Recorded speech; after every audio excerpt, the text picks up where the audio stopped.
A Man Sent from God. Chapter 21. An account of the visions witnessed by Brother Branham, recorded by electrical transcription.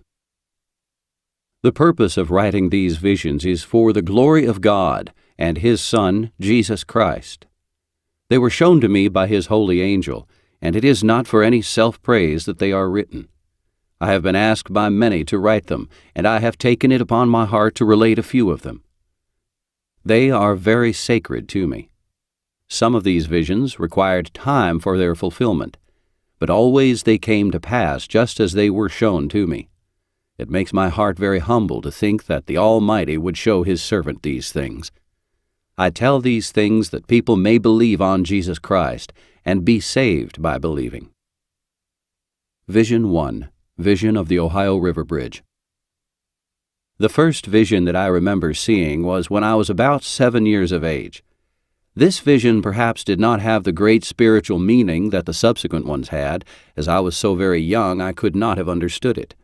But it was God giving me the first glimpse of the working of this particular gift, by which I have seen many things happen before they were fulfilled. In this vision, which came to me when I was playing with my brother, I saw a large bridge being built across the Ohio River, and a number of workmen falling off of it. I saw just how it was constructed and where it would be. This seemed impossible then, but later it came to pass just as it was shown to me. Vision 2. Warning against spiritualism. One night, not long after my conversion, I returned from a place under an old oak tree, where, before, I had engaged in secret prayer. It was some time between 1 and 3 a.m. My mother and father heard me as I entered my room, and they called me, telling me my little sister was ill. I knelt and prayed for her and then returned to my own room. After entering my room, I heard a sound which was like 2 electric wires rubbing together, causing them to arc. I was working as a lineman at the time, and I thought there must be a short in the circuit in the house. But suddenly the sound changed, and a strange light filled the room. Then it seemed to me I was standing in the air. It frightened me very much, and I thought I was dying. After that, I noticed that the light was all around me. Looking up, I saw a large star just above from where the light was coming. It came closer and closer. Then it seemed I could neither breathe nor speak. Next, the star appeared to settle on my breast. At that point, the scene changed, and it seemed that I appeared upon a green grassy hill, and just in front of me lay an old-fashioned 4-cornered candy jar. Inside the jar was a large tobacco moth, or fly, trying to free itself. I started to turn to my right, and there was the mighty angel standing looking at me. He said, "See what I have to show you." Then I saw an arm cast a stone and break the candy jar. The tobacco moth tried to fly away, but it could not get off the ground. Its body was too heavy for its short wings. Then out of the moth came swarms of flies, and one of the flies flew in my ear. The angel said unto me, "The flies which you have seen represent evil spirits, such as spirits of divination and fortune-telling." Then he warned, "Be careful." This was repeated 3 times. After that I came to myself. I could not sleep any more that night. The following day I was very careful. I would watch every move, expecting something to happen at any time. The whole thing was very new to me, for it was the first warning I ever had by a vision. At noon that day, I went to a little grocery store to buy my lunch. There was a Christian who worked in the store. I had just led him to Christ.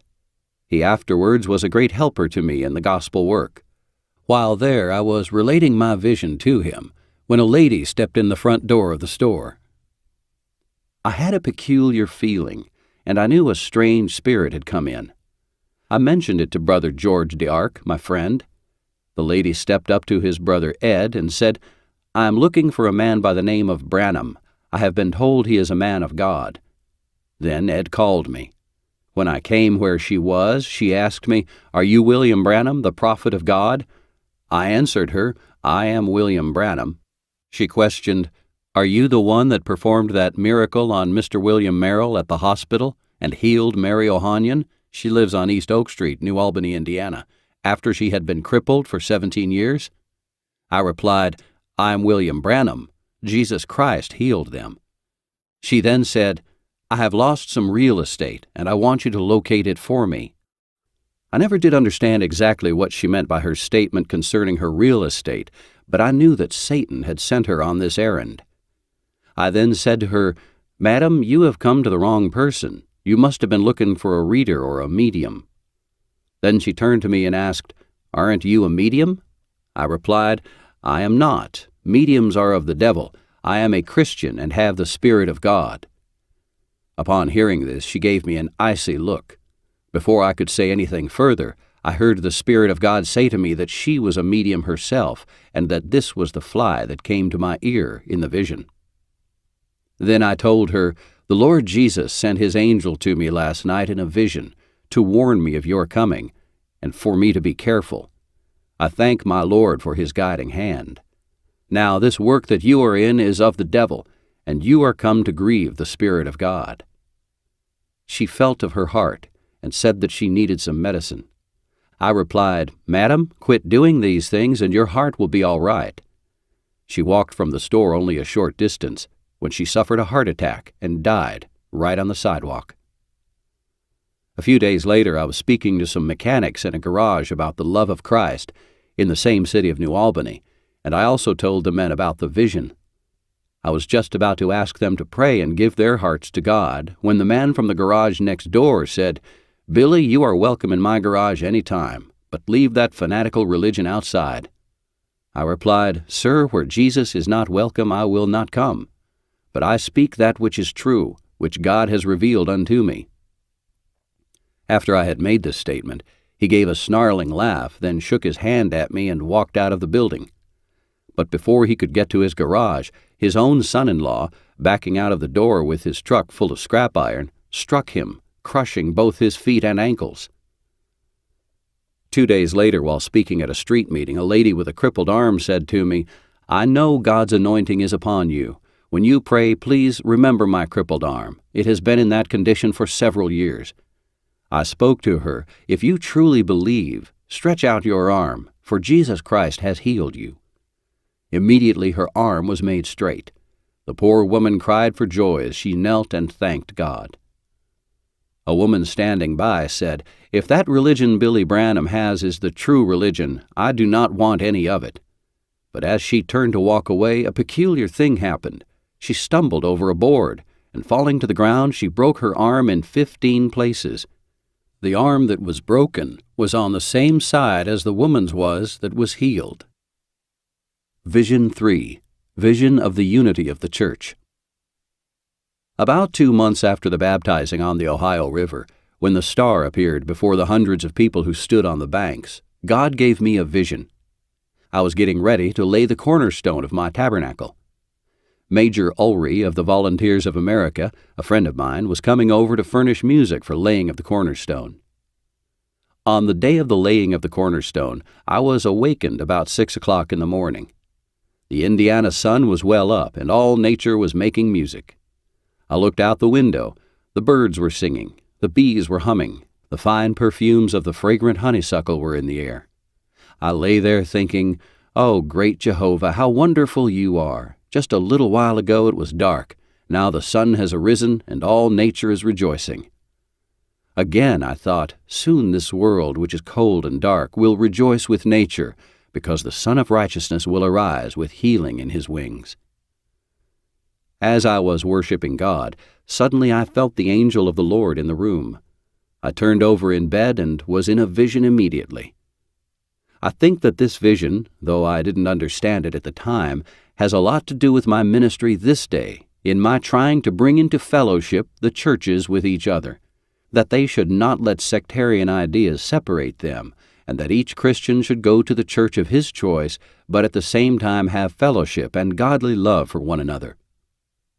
Now in the vision I found myself standing on the banks of the river Jordan, preaching the gospel to the people. I heard a sound behind me like that made by swine. Looking around, I remarked, "This place is polluted. This is sacred ground, where Jesus himself trod." In the vision I was preaching against this, when the angel of the Lord took me into my tabernacle, although the cornerstone had not yet been laid. The vision showed the tabernacle as it actually was when it was built. I looked around. People were packed everywhere, and a large crowd was standing. In the vision I saw 3 crosses. Afterwards I placed in my church 3 crosses as I had seen them in the vision, the larger center one being the pulpit. I exclaimed, "Oh, this is wonderful, this is glorious." Then the angel of the Lord came to me in the vision and said, "This is not your tabernacle." I remonstrated, "O Lord, surely this is my tabernacle."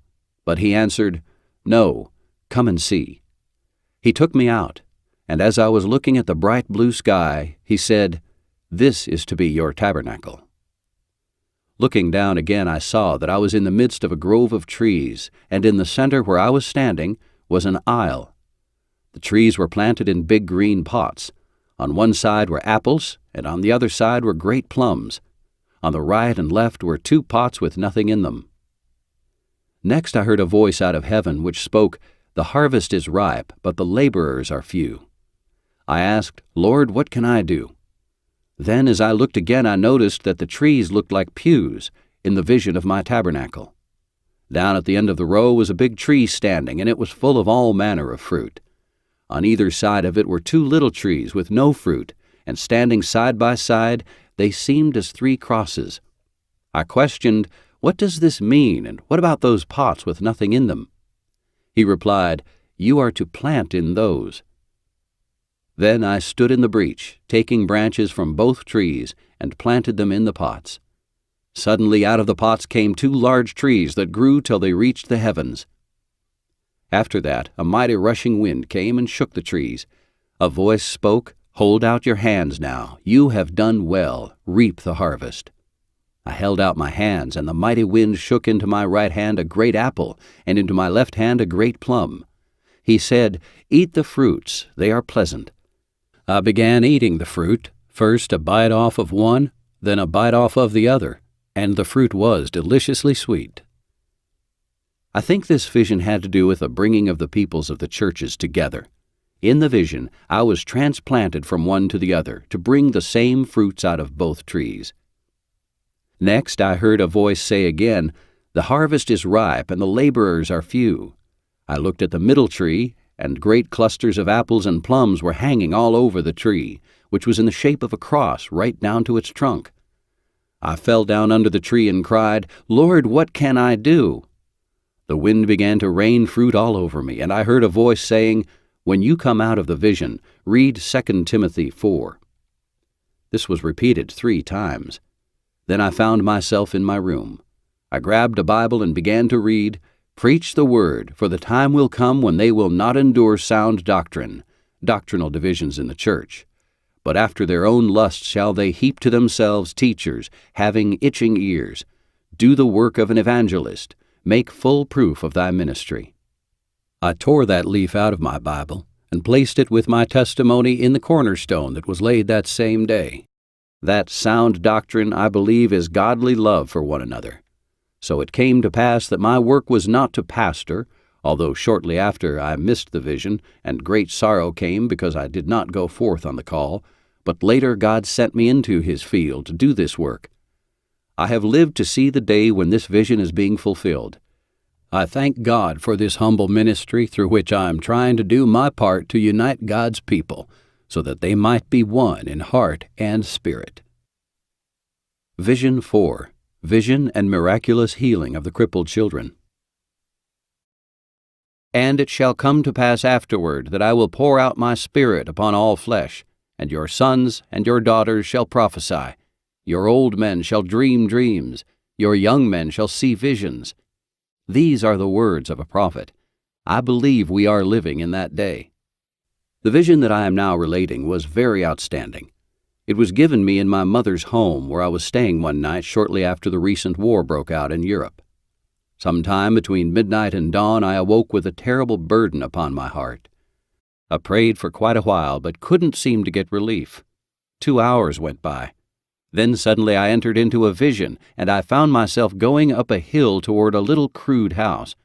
I entered through the door, and within the room I noticed a red chair and a red duofold. Sitting in the red chair was an old woman with glasses, crying. On the bed to the right was a little brown-haired boy about 3 or 4 years old. I could see that he was terribly afflicted, and his little body was drawn up. The legs and an arm seemed to be wound up into knots. Standing at the middle door was a dark-haired woman, apparently the mother, and she was weeping bitterly. Over against the bed was a tall, dark-looking man, the father. I said to myself, "Isn't this strange? I was at my mother's house just a few moments ago." Next, I looked to my right, and there stood the angel of God, dressed in white.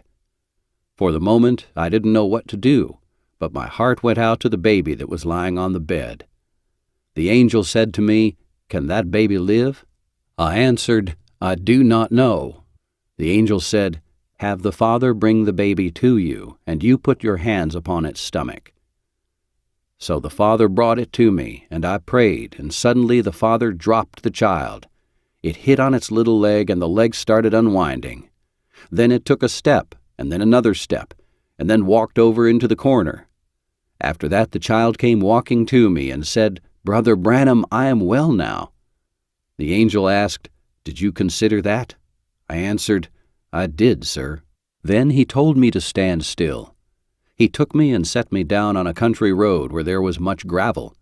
I looked over to my right, and there was a graveyard and some big tombstones. He said, "Read the names and the numbers on them." I did. He again took me and set me down in a little crossroads settlement, with a grocery store and 4 or 5 houses. There, coming out of the store, was an old man with a white mustache, wearing overalls and a yellow corduroy cap. The angel said, "He will direct you." Then he took me the 3rd time, and this time I was going into a house. I saw a young woman at the door. She was weeping. I entered the house and noticed an old-fashioned chunk stove sitting at my left. The room was papered with yellow paper with little red figures on it. On the wall was the sign, "God Bless Our Home." In the center was a big brass bed, and over in the corner was a cot. On the bed was someone suffering terribly. Then I saw it was a girl, and her legs were all drawn up. I looked, and there was the angel of the Lord standing at my right side again. He asked, "Can that girl live?" I replied, "Sir, I do not know." He said, "Put your hand upon her and pray." As I prayed for the girl, I heard a voice in the room saying, "Praise the Lord." As I looked, the girl was raising up. Her right arm had been afflicted and drawn backward, but I saw it as it came straight. Then I noticed that the drawn crooked leg also became straight and normal, and I heard several crying and praising the Lord.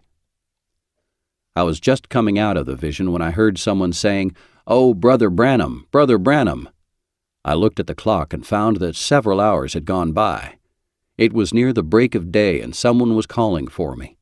It was a young man by the name of John Himmel. I had baptized him and his wife. He said, "Brother Branham, I am in trouble. In the war I backslid, and since that I lost one child, and now my little boy is at the point of death.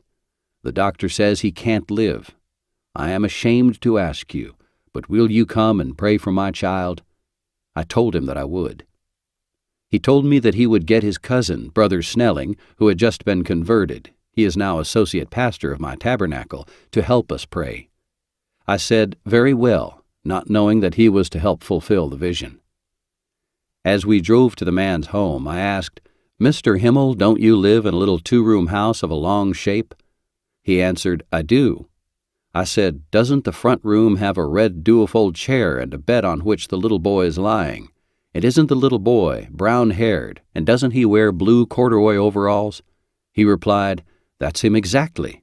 Were you ever at my house?" I said, "When you called me, I had just left." Of course he didn't understand. I asked, "Mr. Himmel, do you believe me?" He answered, "With all my heart I do." Then I told him, "Thus saith the Spirit, your baby shall live." At that a great conviction came over him. He stopped the car, threw himself across the steering wheel, and cried, "Oh God, be merciful to me, a sinner." He gave his heart to Christ while we were several miles from the house, and before ever the baby was healed. Now when we reached the house, we found that the child was almost dead. The lungs were full, and there was just a slight breathing in its throat. I said, "Bring me the baby." But when I prayed for it, nothing happened. The child couldn't get its breath, and it almost strangled. I had expected it to be healed instantly. Now here is where I found that one could make a mistake if he doesn't watch clearly the vision. Everything must be as it was in the vision, or it will not come to pass. I perceived now that the old woman who I had seen sitting in the chair was not there. I could not tell anyone, but I knew that I had to wait until everything was exactly in order. They asked me what the matter was, but I didn't say anything. I had to wait for God to fulfill the vision. I thought that I had failed God in going ahead, instead of waiting for His time. I waited an hour and a half. Finally, Mr. Himmel and Mr. Snelling got up, put on their coats, and started to leave. The baby was now just barely alive. It was almost 6 o'clock, but just at that time I happened to look out the window, and there, coming around the side of the house, was an old woman wearing glasses. I began to praise the Lord. The lady was mysteriously moved to come in the back door. Usually she came in the front, just as the other two were going out the front door. The grandmother, coming in, asked if the baby was better. With that, the mother began to cry, "No, it is dying, it is dying." Mr. Snelling, being related to them, turned back, and I got up quickly and gave him the red duofold. He took off his hat and sat down, weeping. Then the grandmother took off her glasses, which had become blurred because she had been weeping, and sat down in the other chair. The mother was leaning against the middle door, crying. There, at last, everything was the same as I had seen in the vision. I walked over to the front door and said to Mr. Himmel, "Do you still have faith in me?" He answered, "I do, Brother Branham." I told him that I was sorry, but I couldn't tell him a little while ago that I had stepped ahead of the vision. I now said, "Bring me the baby." He walked to the bed, picked up the baby, and came walking to me. I then prayed, "Father, I am sorry from the depths of my heart that your servant went ahead of the vision. But forgive me, Lord, and let these people know thou art God, and I am thy servant. In the name of the Lord Jesus, I say the baby shall live." While I had my hands on the child, suddenly it began to scream, "Daddy, Daddy," and awoke to consciousness. The child threw its arms around the father, and everyone started screaming and crying and shouting. I said, "Take the baby and lay it out on the bed. For thus saith the Spirit, it will be 3 days before its little limbs are completely untwisted according to the vision. At that time it shall come to pass that the boy will become normal." On the 3rd day, many gathered to go to the house where the boy was. My wife went along as a witness. The family did not know I was coming, but when the mother opened the door and saw me, she said, "Oh, here is Brother Branham. Come on in. The boy is fine." As I went in, everyone gathered around the windows to see what was happening. I stood still and never opened my mouth, knowing that God would keep His word. It was like Paul, who stood on the ship on the 14th day of the tempest, after the angel of the Lord had stood beside him, and said, "I know that it shall be as he said, for I believe God." I knew the baby would walk to me. I stood there just a moment. Then the little boy looked at me, came across the floor, put his hands in mine, and said, "Brother Branham, I'm well now. Hallelujah, God's promise cannot fail. When the vision is fulfilled, it is perfect." The vision of the healing of the crippled girl. Now, concerning the other part of the vision, I told my congregation that somewhere in the world there was a girl with a drawn arm and leg, that also was to be healed in fulfillment of the vision. About 2 weeks passed. Finally, one day as I was coming from my work, a friend of mine, Herb Scott, my foreman, said to me, "Billy, here is a letter for you." I was busy at the time, and I put the letter in my pocket. But as I started down the steps, something seemed to say, "Read that letter." So I opened it, and as near as I can remember it, it read as follows: "Dear Brother Branham, I have a girl that is about 14 years old. She is afflicted in her hand, her arm, and right limb, and is all drawn up with arthritis. We belong to the Methodist Church, and we live at South Boston, Indiana. We read your little book named Jesus Christ the Same Yesterday, Today, and Forever. Our pastor said there was nothing to it, that it was just another ism. But after the prayer meeting I received a strong feeling to write you. I am wondering if you would come and pray for my daughter, that a miracle might be performed. Sincerely yours, Mrs. Harold Nail. Something spoke to me that this was the girl. I showed the letter to my wife, and she too said that that must be the one. I decided to go to South Boston.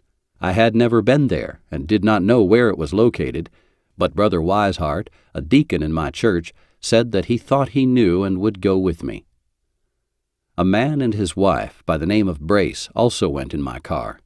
The lady had been healed in my meeting, and she and her husband wanted to go along to see the vision fulfilled. However, we got mixed up in our towns and drove quite a few miles before we found the right place. At last we were directed to another road, and as I was driving, I had a very strange feeling. It seemed as if I could not get my breath. Sister Brace looked at me and remarked, "Something is wrong. You look real white." I replied, "No, ma'am, the angel of the Lord is near." I stopped the car and got out and put my foot on the rear bumper of the car. Then I happened to look to the side, and there was a graveyard. I looked at the tombstones, and lo, inscribed on them were the same names and numbers that I had seen in the vision. I got back in the car and said, "We are on the right road." Mrs. Brace began to cry. We went several miles farther, and finally I remarked, "When we get to that crossroads store ahead, an aged man with blue overalls and a yellow corduroy cap will come out and direct us." Soon we came to the store with the front painted yellow, and near it were 4 or 5 houses. I said, "This is the place." Just as I drove up, out of the store came a man with blue overalls, a white mustache, and a corduroy cap. Mrs. Brace, when she saw this, fainted in the car. When the man got close to us, I asked, "Do you know where Harold Nail lives, a man that has a crippled daughter?" He answered, "Yes, sir, why do you want to know?" I replied, "The Lord is going to heal this girl. Show me where the house is." I looked at the old fellow, and tears began to roll down his gray bearded cheeks, and his lips began to quiver as he directed us to the place. When I reached the door, I was greeted by the mother of the young lady. She said, "You are Brother Branham. I knew you by your picture." She invited us in, and there, as shown in the vision, was the old chunk stove, the yellow paper with red figures on it, the big brass bed, the girl lying upon it exactly as described, and the sign upon the wall, "God bless our home." Mrs. Brace fainted for the second time. Then something happened. I found myself going to the bed where this girl was. I laid my hand across her and said, "Let thy power be made known in the healing of this girl according to the vision that thou hast shown." Just then her crippled hand straightened out. She raised up from the bed, and her limb also became straight. Mr. Brace had just gotten his wife conscious again in time to see the girl raise up, and she fainted for the 3rd time, going right over into the arms of her husband. The girl rose to her feet, went into another room, put on her clothes, and came back combing her hair, with the hand that had been crippled. This event can be verified by Mrs. Harold Nail, who lives at Salem, Indiana, at the time this is written. Vision 5. The Milltown Vision. A few weeks after the previous vision, I was again at my mother's home. Like most other visions, this one came to me about 2 or 3 o'clock in the morning. It seemed that I was in a dark woods, and as I wandered along I heard a most pathetic cry. It seemed as if I were hearing a lamb bleating. I thought, "Where is that poor little thing?" And I began searching for it through the cloud and darkness. At first I thought that it was saying, "Ba, ba," but as the sound got closer, it seemed to be a human voice saying, "Milltown, Milltown." Well, I had never heard of that name before, and just then I came out of the vision. I began to tell my people that somewhere there was one of God's lambs in distress, and it was near a place called Milltown. A man by the name of George Wright, who had attended my church, said that he knew of a Milltown that was only a little way from where he lived. Brother Wright's address is DePaul, Indiana. So the next Saturday I went to Milltown. Arriving there, I looked around, but I couldn't seem to see anything that the Lord would want me down there for. Finally, I decided I would hold a street meeting in front of a store, but Brother Wright, who was with me, said that he had an errand to do first, and asked if I would go with him. I answered, "Yes, sir, I will." We drove up a hill, and I saw a big Baptist church located next to a graveyard. Brother Wright said, "This church is not being used anymore except for funerals." Just as he said that, I felt something move over my heart. There was where the Lord wanted me. When I told Brother Wright this, he replied, "I will go and get the keys to let you inside so you can look at it." While he was gone, I sat down on the steps and prayed, "Heavenly Father, if this is where you want me, open this door for me." The Lord permitted that to happen, and I announced a meeting. But I soon saw that the situation would be very difficult, as the churches there had taught the people against divine healing. The first man I asked to come to the meeting said to me, "We are too busy to go to any revival. We raise chickens and haven't time for anything like that." However, shortly after that, this man died, so he didn't raise any more chickens. The following Saturday, we began the revival. Only 4 people attended, and they were the Wright family. The next night was a little better. On the third night, a hard-looking man came to the door of the church, knocked the ashes out of his pipe, came in and sat down in the back. Then he questioned Brother Wright, "Where is that little Billy Sunday? I want to get a good look at him." Brother Wright came forward and told me that a very hard case had just come in the building. However, before the service was over that very night, he was at the altar crying out to God. His name is William Hall, and he is the pastor of that church now. Soon many were coming, and I mentioned to the people about the vision. Then Brother Hall came and said, "Why, Brother Branham, there is a girl that lives down the hill here who has been reading your book called Jesus Christ the Same Yesterday, Today, Forever. She has been lying on her back for 8 years and 9 months and has never raised from bed. She is tubercular, and the doctor said years ago that there was no hope. She is now about 23 years old. She lies there wasting away and weighs only about 40 pounds. The girl has been begging and crying for you to come down to her, but her parents belong to a certain church here, and it has been announced to that congregation that if any of them went down to hear you, they would be dismissed from the church. But will you go?" I answered, "I will go, if you can get her father and mother to say that it is all right." I felt that God was leading me down that way. The girl's name was Georgie Carter, and her father, I believe, was a superintendent of a stone quarry. The mother sent word that I could come down and see the girl, but that neither she nor the father would be in the house while I was there. When I entered the room, I saw my little book lying on the bed, and I asked, "Do you believe what you have read?" She replied, "I do, sir." This was spoken in a voice so low that I had to get very near in order to hear what she said. At that time I did not understand as much as I do now about healing, but prayed for the people as I saw them healed by vision. So I told her about the nail girl who had been healed, and suggested that she should pray that God would lead me through a vision to pray for her. Later I learned, of course, that all may be healed by believing God's word, although God still reveals to me many healings by vision. The meeting went on. God continued to bless until there were several hundred people in attendance. One day I had a baptismal service at Totten Ford on Blue River. That afternoon I was to baptize some 30 or 40 people. Shortly before, in this locality, a minister had held a meeting there and had preached against immersion. But that afternoon God manifested His power in such a way that over 15 of His people marched out into the water with their good clothes on and were baptized. Now all that week Georgie had been praying, "O Lord, send Brother Branham to see me again. Show him by vision that I may be healed, so I can be baptized with the rest of them." When the day of the baptizing came, the girl was very restless and kept crying. The mother tried to quiet her, but her heart was broken and she could not be pacified. After the baptizing was over, I went to Brother Wright's home for supper. Brother Brace, who had been with me during the fulfillment of the other vision, was also along. But at this moment the Spirit spoke to me, saying, "Eat no food now, but go to the woods to pray." So I said, "I'm going to pray a while, but when supper is ready, ring the bell." They had an old country dinner bell, and I'll come. I then went into the woods some distance and started to pray. But it was difficult to pray as there were a lot of stickers getting into my clothes, and I kept thinking that I would be late for service. However, I started praying with all my heart, and soon I was lost in the Spirit. Finally, I heard a voice calling from somewhere in the woods. I raised up. The sun had gone down, and it was getting dark. The dinner bell had rung, but I had never heard it, and searchers had been sent out to find me.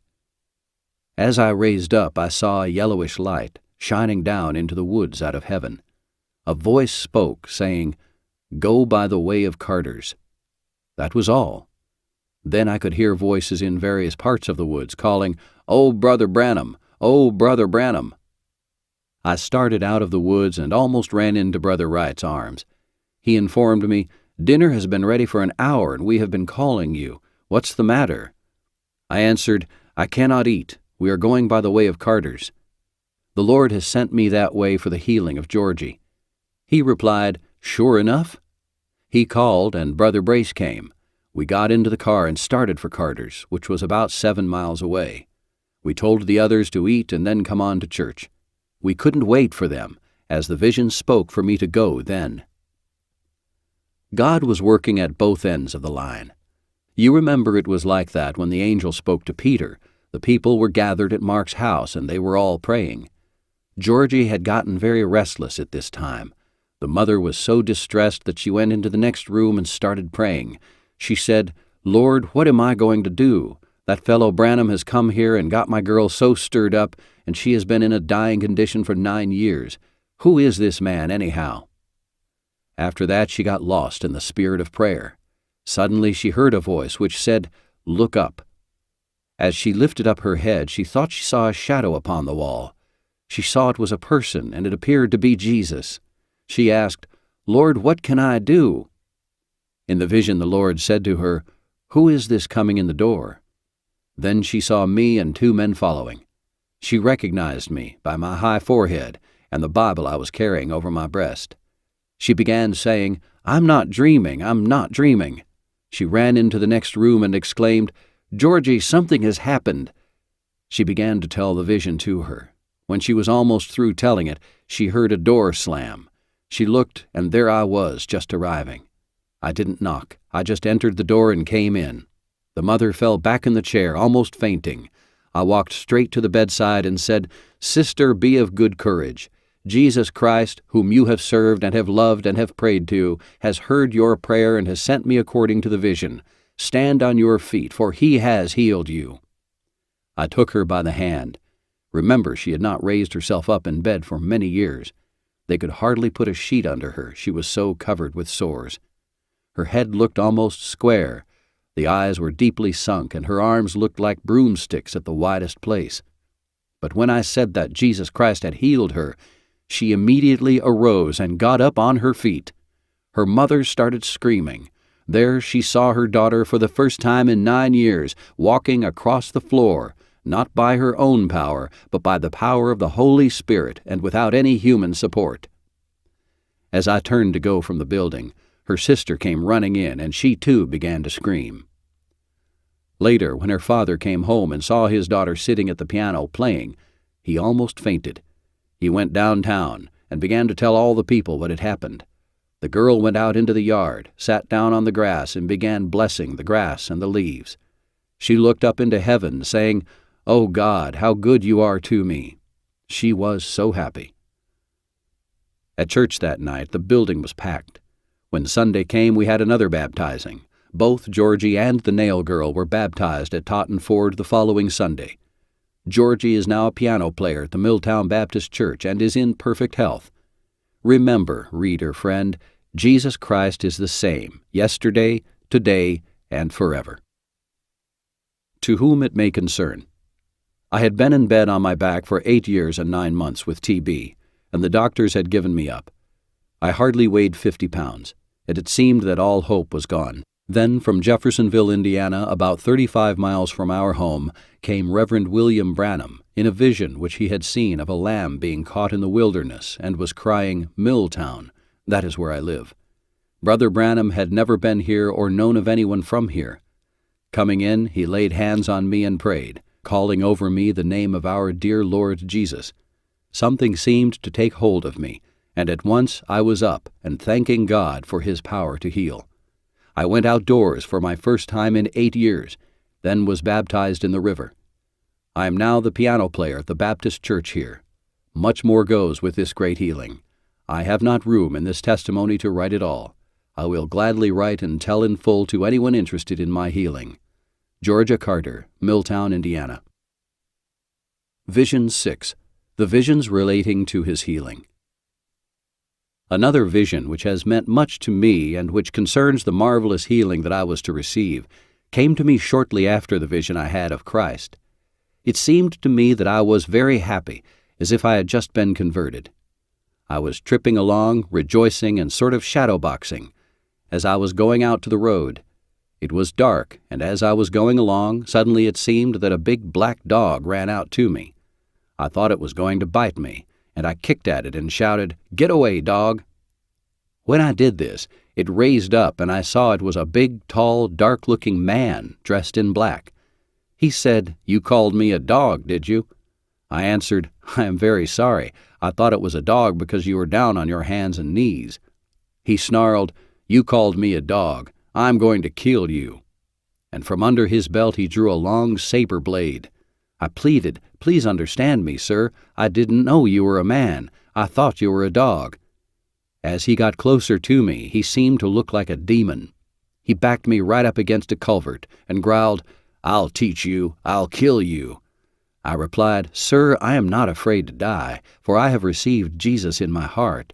He is my helper and my strength. Only I want you to understand that it was a mistake that I said that." But he still said, "I'll kill you." I was standing helpless against the wall, and he drew back his hand to stab me. I cried out, but just at that moment I heard a noise coming from heaven, and down out of the skies right by my side came a mighty angel, and he just looked with a stern gaze at that man with the great knife in his hand. The man moved back, dropped his knife, and ran as hard as he could. Then the angel looked at me and smiled. Pulling his robe around him, he went up into heaven again. This angel appeared to be the same one that visited me later on. I cried for joy as I realized God had sent his angel for my protection. I truly believe that this vision was fulfilled about 2 years ago, when the devil had me backed up in the corner, with that hideous nervousness that was about to take my life. When it seemed the end had come, then God sent his angel on the scene and delivered me. Every few years during my life I would have a spell when I would become very nervous. In one campaign I stayed right in the pulpit and prayed for the sick night and day, taking only a little time for sleep. In other meetings the services often would run until 2 o'clock in the morning. I knew that I was making a mistake in doing this, but when I saw so many sick and afflicted, my heart would go out to them, realizing that in many cases for them it was a matter of life and death. Gradually I got weaker and weaker, but struggled to continue. Finally, after the campaigns in Tacoma and Eugene, I told my brethren that were with me that I would have to cancel all campaigns that had been scheduled and take a long rest. In fact, my nervous energy was so far gone that in my own mind I wondered if I could ever return to the field again. I went back to my home in Jeffersonville, but it seemed that I couldn't get my strength back. I thought I was going to die. One day, one of my deacons, Curtis Hooper, came down and asked, "Aren't you any better?" I replied, "No, I am not. It seems that I cannot get hold of myself." He said, "Brother Branham, I have a job to do down at the flying field. Come with me. It will do you good." When I got down to the field, I felt so bad I thought I would not even get home again. I went out to the hangar shed and began to pray. I cried, "Oh God, I know I have made mistakes. I ask you to forgive me. People want me to do different things. I am all confused. Only you can help me. Lord, I can't stand any more." Somehow I got back to the house. About this time I went to the Mayo Clinic to have a checkup just to see what was really wrong with me. So in the middle of the August heat, I was in Rochester, Minnesota 5 days. The doctors were fine men, and they did their best to find what was wrong with me, as they put me through every kind of examination. During this time I was praying. I told the Lord that people with every kind of a nervous breakdown had come into my meetings and He healed them. Also that He had shown me wonderful visions of the healings of others, and they were delivered. I prayed, Lord, you have never shown me a vision of my own deliverance over this terrible nervousness. My strength was so far gone that it didn't seem that I could get a hold of myself to believe God's word. The next day was to be the final day of the examination. On this morning, I woke up and said to myself that in a couple of hours I would go over and get a report of what was wrong with me. I will always be grateful to God for what happened next. Suddenly, I was in a vision. The first thing I saw was a little boy about 7 years of age. He looked just like I did at that age. I was standing by him, teaching him to hunt. Nearby was an old snag of a tree, and I said to the boy that he should not go near the tree because a dangerous beast lived there. I picked up a stick and rapped on the side of the tree. Suddenly, out on a limb ran a little animal about 6 inches long. It seemed to be a weasel, and it had tiny, black, sharp-looking eyes. Oh, he was a sly little creature. Next I saw he was going to attack us. I didn't have any gun. All that I had was a small hunting knife. I knew I was helpless with that knife. I thought to put the boy behind me to protect him, but it seemed at this time he had disappeared. Quick as lightning, the beast made a dive at me. But just before he made the dive, I heard the angel of the Lord speak on my right side, saying, "Remember, it's only 6 inches long." Then the animal made a dive for my left shoulder. He went from my left to my right and back again just as fast as he could go. I couldn't stab him with my knife, and as I opened my mouth to say something, he ran down my throat into my stomach and began to gurgitate, over and over and over and over. I cried out, "Oh, what can I do?" Again I heard a voice saying, "Remember, it is only 6 inches long."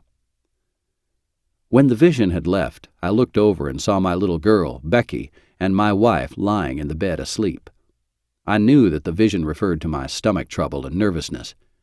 At that time, nothing would stay in my stomach, and my weight had gone down to about 100 pounds. Then I recalled that the angel had said, "Remember, it is only 6 inches long." I prayed, "Oh God, help me to understand the interpretation of the vision." I began to consider. Maybe that saying meant I would have the nervousness 6 months. That didn't seem right. Then I thought maybe it referred to 6 years, but that didn't seem to be the answer. Up till that time, I had never thought of how many times I had had these nervous spells. Just then it seemed that my lips spoke of themselves. I seemed to say, "Maybe this means that I am to have them 6 times. Just at that time, I felt the Holy Spirit come over me with great power. Then a great baptism of the Spirit swept over me again. Then 3 times, 4 times, 5 times, 6 times. I began to count the number of times I had had the nervousness. The first time had been when I was about 7 years of age. At that time I was crying because things had gone wrong in our family. My dad drank very heavily, and I became melancholy and very nervous. About every 7 years this nervousness had returned. I counted, and this was exactly the 6th time. I rejoiced, for at once I became convinced that the Lord, by the vision, had shown me that this would be the last time of the nervousness. I had thought to myself that the doctors will want to operate and cut some of those nerves to the stomach. But the doctor's knife was the little knife in the vision. It was helpless. I went over to the clinic to get the report. When the doctors came together, they began to ask me questions. I answered them as best I could. Then one of the leading doctors spoke. "Young man, I am sorry to announce this to you, but your condition is something that you have inherited from your father. Your father drank before you were born. You will never be well. Your nerves affect your stomach, and this causes your food to be thrown back. There is no cure for this, and there is nothing we can do. You are finished for the rest of your life." Just think, the best doctors in the world had told me that I was finished for the rest of my life. But praise God, just before they had said that, the Lord had spoken to me through the vision and said that this was the last of the terrible thing. I went home. My mother met me and remarked, "Son, I have had a dream about you." Once before she had had a dream about me. It was a few days after my conversion, when she saw me standing on a white cloud preaching to all the world. This has practically been fulfilled now. I hope soon to be able to tour the European countries as well as Africa and Australia. Mother continued, Son, the other night, the same night as the time I had the vision, I was asleep and alone in the room. In the dream I was working, and I saw you lying on a bed on the porch almost dead. I was expecting you to go at any time. Then I heard a peculiar sound, as of the cooing of doves. I ran over to where you were, and I saw coming down out of heaven 6 white doves in the form of an S. They lit upon your bosom one at a time. The doves were the whitest I had ever seen, and they were saying, "Coo, coo, coo." They seemed to act as if they were so sorry. Then you said, "Praise the Lord." After this the doves bowed their little heads and again formed the letter S and went back to heaven, cooing as they went. Next I saw you rise up, and you were in perfect health. Oh, how encouraged I was! 2 days after that I was sitting on the porch and was reading Brother Bosworth's little book, Christian Confession. Then I opened the Bible. I don't believe in opening the Bible and expecting to get a message from the place it falls open. But this time I opened it, and my eye fell on Joshua chapter 1, where it says, "Be thou strong and very courageous. The Lord God is with thee whithersoever thou goest."